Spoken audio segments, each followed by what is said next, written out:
പരിഷത്തിൻ്റെ ഷഷ്ഠ്യബ്ദപൂർത്തി സന്ദർഭത്തിൽ വിശ്വ പരിഷത്ത് ഈ 60 വർഷം കൊണ്ട് ഏതൊക്കെ മേഖലയിൽ പ്രവർത്തിച്ചോ അത് സമാജത്തിന് മുമ്പ് അവതരിപ്പിക്കാനും സമാജ ജാഗരണത്തിന് വേണ്ടി ഇത്തരം കാര്യങ്ങളെ ഉയർത്തി കാണിക്കാൻ വേണ്ടി വലിയ രീതിയിൽ വിശ്വ പരിഷത്തിൻ്റെ പ്രവർത്തനത്തിനെ പറ്റിയുള്ള ഒരു ജാഗരണ പരിപാടിയാണ് നടന്നു വരുന്നത്. അതിൻ്റെ ഭാഗമായിട്ടാണ് പല ബ്ലോക്ക് തലത്തിലുള്ള യോഗങ്ങൾ നടക്കുന്നത്. അപ്പോൾ 7 വിഷയത്തിൽ ഒരു പ്രധാനപ്പെട്ട വിഷയമെന്ന് പറയുന്നത് നമ്മുടെ രാഷ്ട്രത്തിൻ്റെ ജാഗരണം, രാഷ്ട്രത്തിൻ്റെ സുരക്ഷയുമാണ്. ഒരു രാഷ്ട്രത്തിൻ്റെ സുരക്ഷ എന്ന് പറയുമ്പോഴത്തേക്ക് അതിൻ്റെ പല വശങ്ങളുണ്ട്. ഒന്ന് ഭൂമിശാസ്ത്രപരമായിട്ടുള്ളൊരു സുരക്ഷയുണ്ട്, മറ്റത് സാമ്പത്തികമായിട്ടുള്ളൊരു സുരക്ഷയുണ്ട്, സാംസ്കാരികമായിട്ടുള്ളൊരു സുരക്ഷയുണ്ട്, ആ രാഷ്ട്രത്തിൻ്റെ ഒരു സ്വത്വ ചിഹ്നങ്ങൾ അതിൻ്റെ രക്ഷയുണ്ട്. ഇങ്ങനെ പല വശങ്ങളുണ്ട് രാഷ്ട്ര സുരക്ഷ. ഈ എല്ലാ സമസ്ത മേഖലയിലും പ്രവർത്തിച്ച ഒരു സംഘടനയാണ് വിശ്വ ഹിന്ദു പരിഷത്ത്.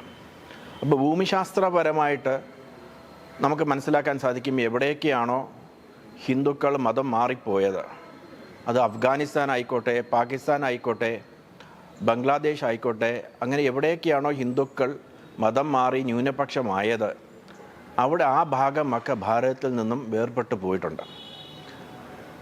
അതിൻ്റെ തുടർച്ചയായിട്ട് കാശ്മീരിലും ഇത്തരം പ്രവർത്തനങ്ങൾ ഭാരതത്തിനെ വിഭജിക്കാൻ വേണ്ടിയുള്ള പ്രവർത്തനം നിരന്തരമായിട്ട് നടന്നു വരികയാണ്. അങ്ങനെ കാശ്മീരിലെ അതിർത്തി പ്രദേശത്ത് ബൂഢ അമർനാഥ് വളരെ പ്രാചീനമായിട്ടുള്ളൊരു ശിവക്ഷേത്രമാണ്. കാലാകാലങ്ങളായിട്ട് ഹിന്ദുക്കൾ അവിടെ യാത്ര പോകാറുണ്ട്. ലക്ഷക്കണക്കിന് ഹിന്ദുക്കൾ എല്ലാ വർഷവും അവിടെ യാത്ര പോകാറുണ്ട്. അവിടെ ഇങ്ങനെ അവിടുത്തെ ഇസ്ലാമിക ഭീകരവാദികൾ, രാഷ്ട്രവിഭജനവാദികൾ ഇവരെല്ലാം കൂടെ ചേർന്നിട്ട് അവിടെ ഹിന്ദുക്കൾ യാത്രയ്ക്ക് പോകാൻ പാടില്ല എന്നുള്ളൊരു ആഹ്വാനം അവർ ഉന്നയിച്ചിരുന്നു. അതിനെ മറികടന്നുകൊണ്ട് വിശ്വ ഹിന്ദു പരിഷത്ത് ബൂഢ അമർനാഥ് യാത്ര സംഘടിപ്പിച്ചു.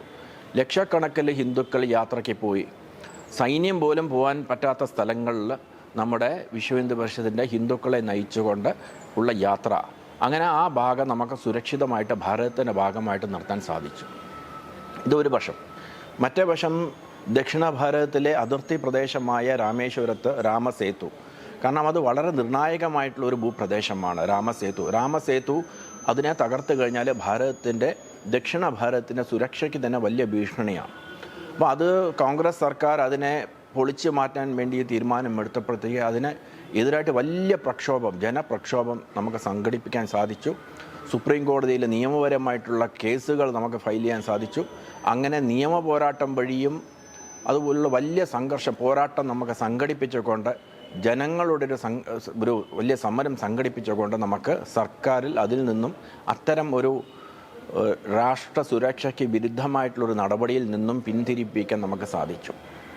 അങ്ങനെ രാമസേതു കേവലം ഭാരതത്തിൻ്റെ സുരക്ഷയ്ക്ക് ഭൂമിശാസ്ത്രപരമായിട്ടുള്ളൊരു സുരക്ഷ മാത്രമല്ല, അതൊരു സാംസ്കാരിക കേന്ദ്രം കൂടിയാണ്. കാരണം ഹിന്ദു ധർമ്മം എന്ന് പറയുന്നത് ഭാരതത്തിൻ്റെ ഒരു ഐഡൻറ്റിറ്റിയാണ്. അപ്പോൾ ഈ അസ്തിത്വം നഷ്ടപ്പെട്ട് കഴിഞ്ഞാൽ ഭാരതം പിന്നെ ഭാരതമല്ലാതെ തീരും. ആനി ബെസന്റ് പറഞ്ഞു, ഹിന്ദു സംസ്കാരമാണ് ഈ ഭാരതത്തിൻ്റെ ഐഡൻറ്റിറ്റി, ഇതിൻ്റെ അസ്തിത്വം എന്ന് പറയുന്നത്. അത് ഒരു വടവൃക്ഷം പോലെയാണ്. ആ വടവൃക്ഷത്തിൻ്റെ വേരുകളാണ് ഹിന്ദു സംസ്കാരം. ആ ഹിന്ദു സംസ്കാരം ക്ഷയിച്ചു കഴിഞ്ഞാൽ, ആ വേരുകൾ ക്ഷയിച്ചു കഴിഞ്ഞാൽ ആ മരം, ആ വൃക്ഷം അധികം നാൾ നിൽക്കില്ല, അത് മറിഞ്ഞു പോകും. അതുപോലെയാണ് ഹിന്ദു സംസ്കാരം നഷ്ടപ്പെടുകയാണെങ്കിൽ ഈ ഭാരതം ഒരു രാഷ്ട്രമായിട്ട് നിലനിൽക്കില്ല. അപ്പോൾ ഹിന്ദു സംസ്കാരത്തിൻ്റെ സംരക്ഷണത്തിന് വേണ്ടി വളരെ വ്യാപകമായിട്ടുള്ളൊരു പ്രവർത്തനമാണ് വിശ്വ ഹിന്ദു പരിഷത്ത് കാഴ്ചവെച്ചിരിക്കുന്നത്. ഏറ്റവും പ്രധാനമായിട്ട് മതം മാറിപ്പോകുന്ന ഹിന്ദുക്കളെ തിരിച്ചു കൊണ്ടുവരാൻ വേണ്ടിയുള്ള ഒരു ബൃഹത്തായിട്ടുള്ളൊരു പ്രവർത്തനം നമുക്ക് പ്രവർത്തിക്കാൻ സാധിച്ചു. 1966 ആദ്യമായിട്ടാണ് നമ്മുടെ മുഴുവൻ സന്യാസി ശ്രേഷ്ഠന്മാർ എല്ലാം കൂടെ ചേർന്നിട്ട് ധർമ്മസംസദിൽ അവരൊരു ആഹ്വാനം നൽകി. ഏതൊക്കെ ഹിന്ദു ആണോ ഹിന്ദു ധർമ്മം ഉപേക്ഷിച്ച് അല്ലെങ്കിൽ പ്രലോഭനങ്ങൾക്കും വഞ്ചനയിലും അവർ വീണിട്ട് അവർ എങ്ങനെയാണോ ഹിന്ദു ധർമ്മം ഉപേക്ഷിച്ച് മറ്റേ മതം സ്വീകരിക്കുന്നത്, അവരെ നമ്മൾ വീണ്ടും സ്വധർമ്മത്തിലേക്ക് അവർ വരണം എന്നുണ്ടെങ്കിൽ, അവർക്ക് വരാൻ ആഗ്രഹമുണ്ടെങ്കിൽ അവരെ രണ്ട് കൈ കൊണ്ട് സ്വീകരിക്കണം എന്നുള്ളൊരു ആഹ്വാനം ഭാരതത്തിലെ ഋഷി ശ്രേഷ്ഠന്മാർ, സന്യാസി ശ്രേഷ്ഠന്മാർ അവർ ധർമ്മസംസദിൽ ഒരു ആഹ്വാനം നൽകി.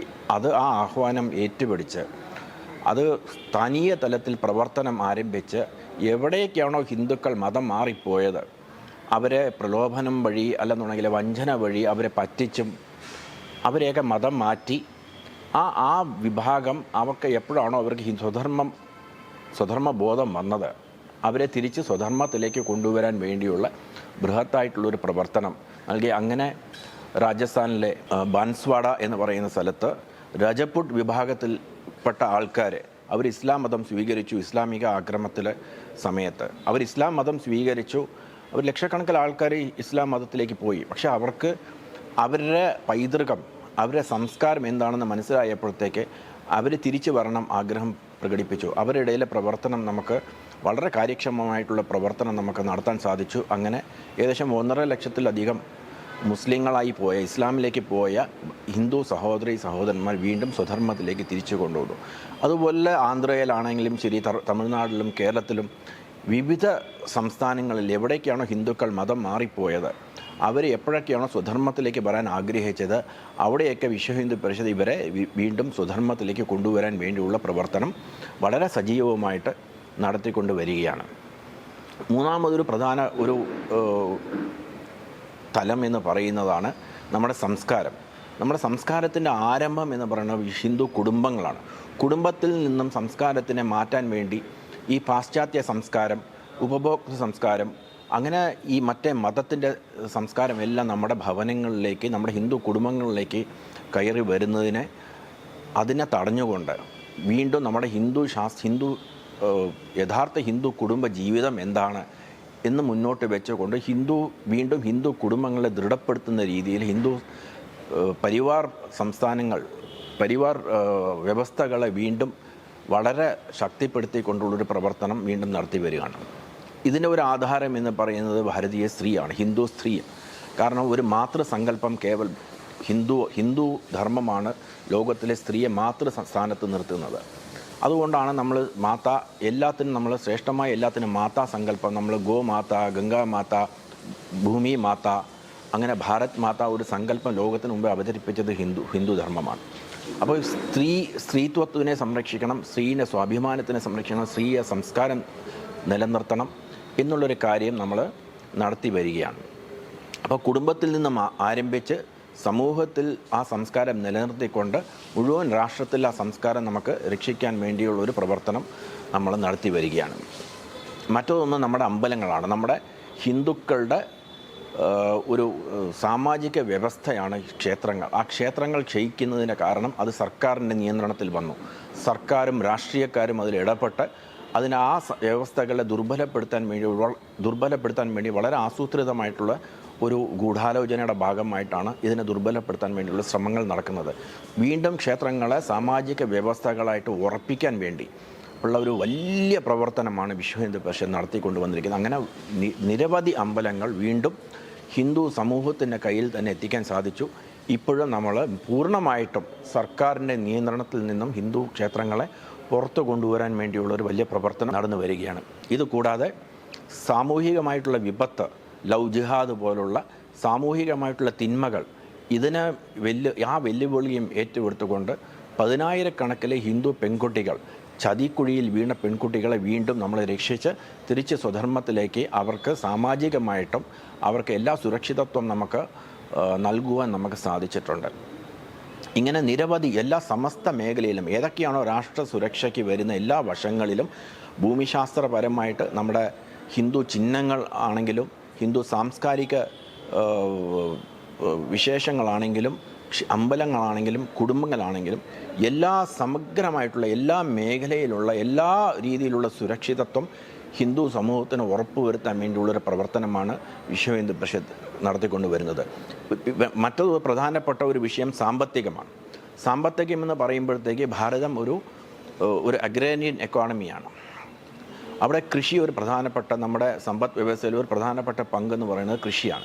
അപ്പോൾ കൃഷി വീണ്ടും നമ്മുടെ പശുവിൻ്റെ സംരക്ഷണം, ഗോ ആധാരിത് കൃഷിയിലൂടെ വീണ്ടും നമ്മുടെ ജൈവ കൃഷിയിലൂടെ നമ്മുടെ ആരോഗ്യം, അതുപോലെ മണ്ണിൻ്റെ ആരോഗ്യം, പ്രകൃതി, ഇതെല്ലാം കൂടി നമുക്ക് സംരക്ഷിക്കാൻ വേണ്ടിയുള്ളൊരു പ്രവർത്തനം, ബൃഹത്തായിട്ടുള്ളൊരു പ്രവർത്തനം കൂടി കൊണ്ടുവരുന്നുണ്ട്. ഗോ സംരക്ഷണം എന്ന് പറയുന്ന ഒരു വിഷയം വളരെ വലിയ രീതിയിൽ നമുക്ക് നടത്തി വരുന്നുണ്ട്. നമ്മളെല്ലാവരും അറിഞ്ഞിട്ടുണ്ടാകും എത്രമാത്രം വിവാദങ്ങളാണ് ഈ മാധ്യമങ്ങളിൽ സൃഷ്ടിക്കുന്നത്. ഗോ സംരക്ഷണം എന്ന് പറഞ്ഞാൽ വളരെ പവിത്രമായിട്ടുള്ളൊരു പ്രവർത്തനം. പക്ഷേ അതൊന്നും കണക്കാക്കാതെ നമ്മുടെ പ്രവർത്തകർ അവർ ഒരു വിശ്രമമില്ലാതെ അവർ ഈ ഗോ സംരക്ഷണത്തിന് വേണ്ടി പ്രവർത്തിച്ച് വരികയാണ്. ഗോ സംരക്ഷണത്തിലൂടെ വീണ്ടും കൃഷിയുടെ സംരക്ഷണം, ജൈവ കൃഷിയുടെ സംരക്ഷണം, പ്രകൃതിയുടെ സംരക്ഷണം, ഇതെല്ലാം കൂടി ഒരൊറ്റ പ്രവർത്തനത്തിലൂടെ നമുക്ക് കാഴ്ചവെക്കാൻ സാധിക്കും, നമുക്ക് കൊണ്ടുവരാൻ സാധിച്ചിട്ടുണ്ട്. ഒരു സമ്പദ് വ്യവസ്ഥ എന്ന് പറയുന്നത്, സമ്പദ് വ്യവസ്ഥയിൽ പ്രധാനപ്പെട്ട ഒരു പ്രവർത്തനം എന്ന് പറയുന്നത് സ്വദേശി ഉൽപ്പന്നങ്ങളാണ്. സ്വദേശി ഉൽപ്പന്നങ്ങൾ, നമ്മൾ വിദേശി ഉൽപ്പന്നങ്ങൾ വന്നിട്ട് ചൈനയെ പോലുള്ള രാജ്യങ്ങൾ നമുക്കെതിരെ പ്രവർത്തിക്കുന്ന, നമ്മുടെ നാശത്തിന് വേണ്ടി പ്രവർത്തിക്കുന്ന രാജ്യങ്ങൾ അവിടെ മുഴുവൻ സാധനങ്ങളും നമ്മുടെ ഒരു ഗോഡൗൺ ആക്കി മാറ്റുന്ന ഒരു സ്ഥിതിവിശേഷമാണ് നിലനിന്നത്. പക്ഷേ വലിയ രീതിയിലൊരു ജാഗരണം നമുക്ക് സമൂഹത്തിൽ കൊണ്ടുവരാൻ സാധിച്ചു. വിദേശി ഉൽപ്പന്നങ്ങൾ വർജിച്ചുകൊണ്ട് സ്വദേശി ഉൽപ്പന്നങ്ങളെ നമുക്ക് സ്വീകരിക്കാൻ വേണ്ടി, പ്രോത്സാഹിപ്പിക്കാൻ വേണ്ടിയുള്ളൊരു വർക്ക്, അത് നിർമ്മിക്കാൻ വേണ്ടിയുള്ളൊരു വലിയ രീതിയിലുള്ള വർക്ക്, സ്ഥാനീയ തലത്തിലുള്ള കാര്യങ്ങൾ നമ്മൾ പ്രവർത്തിക്കാൻ, നിർമ്മിക്കാൻ വേണ്ടിയുള്ള അവർക്ക് ആവശ്യമായ എല്ലാ പ്രചോദനങ്ങളും എല്ലാ സഹായങ്ങളും വിശ്വ ഹിന്ദു പരിഷത്ത് നൽകി വരുന്നുണ്ട്. അങ്ങനെ സാമ്പത്തികം, സാംസ്കാരികം, ഭൂമിശാസ്ത്രപരമായിട്ടുള്ള എല്ലാ തലത്തിലും ഉള്ള ഒരു സുരക്ഷ, സാമാജിക സുരക്ഷയാണ് വിശ്വ ഹിന്ദു പരിഷത്ത് 60 വർഷമായിട്ട് പ്രവർത്തിച്ച് കാണിച്ചത്.